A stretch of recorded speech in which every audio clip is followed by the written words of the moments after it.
સુરતમાં ઈદ અને રામનવમીના તહેવારોને ધ્યાનમાં રાખીને રેલવે પોલીસ એક્શન મોડમાં આવી ઉધના રેલવે સ્ટેશન પર રેલવે પોલીસની ટીમે ટ્રેનોની અંદર સઘન ચેકિંગ હાથ ધર્યું। આ દરમિયાન મુસાફરોના માલસામાનની ઝીણવટપૂર્વક તપાસ કરવામાં આવી। સુરક્ષાને ધ્યાનમાં રાખીને ડોગ સ્ક્વોડની ટીમ પણ આ કામગીરીમાં જોડાઈ હતી, જેથી કોઈપણ શંકાસ્પદ ગતિવિધિ પર નજર રાખી શકાય। મુસાફરોના માલસામાનનું ચેકિંગ હાથ ધરવામાં આવ્યું હતું। डॉग स्क्वॉडની ટીમ પણ કામગીરીમાં જોડાઈ હતી।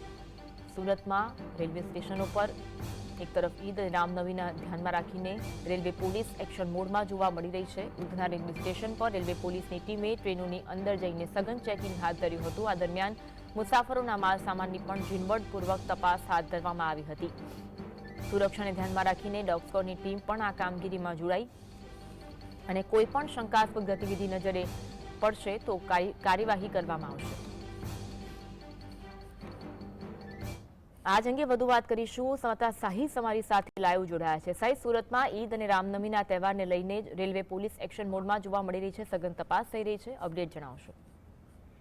બિલકુલ થી ચોક્કસપણે તહેવારોને ધ્યાનમાં રાખી રેલવે પોલીસ એક્શન મોડમાં આવ્યું છે। ઈદ અને રામનવમીને ધ્યાનમાં રાખી અત્યારે ચેકિંગ જે છે તે રેલવે પોલીસની ટીમ દ્વારા કરવામાં આવી રહ્યું છે। જોઈ શકાય કે અત્યારે ડોગ સ્ક્વોડની ટીમ હોય, રેલવે પોલીસના અધિકારી અને જવાનો તમામ જે છે તે અત્યારે ચેકિંગની અંદર જોડાયા છે અને કામગીરી કરવામાં આવી રહી છે। ટ્રેનોની અંદર ચેકિંગ કરવામાં આવ્યા છે અને ત્યારબાદ અત્યારે રેલવે સ્ટેશન પર મુસાફરો બેસેલા હોય, ટ્રેનોની વાટ જોતા હોય ત્યારે મુસાફરોના બેગની ચેકિંગ જે છે કરવામાં આવી રહી છે। કોઈ અઘટિત બનાવ ન બને તેની ખાસ તકેદારી જે છે તે રાખવામાં આવી રહી છે। એટલું જ નહીં પરંતુ રામનવમી અને તહેવારોને ધ્યાનમાં રાખી જે છે તે રેલવે પોલીસ કામગીરી કરવામાં આવી રહી છે। એટલું જ નહીં પરંતુ ડોગ સ્ક્વોડની ટીમ સાથે રહી અત્યારે તમામ જે મુસાફરોના માલ સામાનની ચેકિંગ જે છે તે કરવામાં આવી રહી છે અને કોઈ પણ અઘટિત જો ચીજ વસ્તુઓ મળી આવે તો કાર્યવાહી કરવાની વાત જે છે તે અધિકારીઓ કરી છે। આપણી જોડે રેલવે ના પીઆઈ ઉપસ્થિત છે, એમની જોડે વાત કરીશું। મેડમ, કઈ રીતની કાર્યવાહી કરવામાં આવી રહી છે, અત્યારે ચેકિંગ કઈ રીતે કરવામાં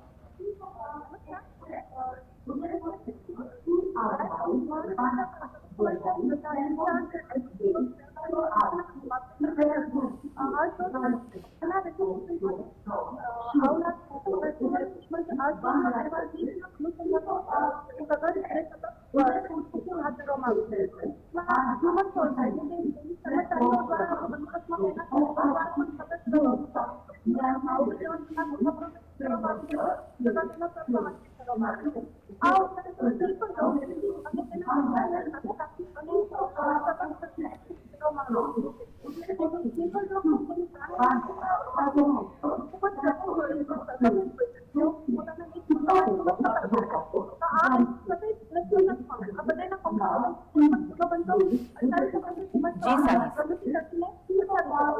બિલકુલ જી, આભાર સાહિસ જોડાવા માટે અને માહિતી આપવા માટે।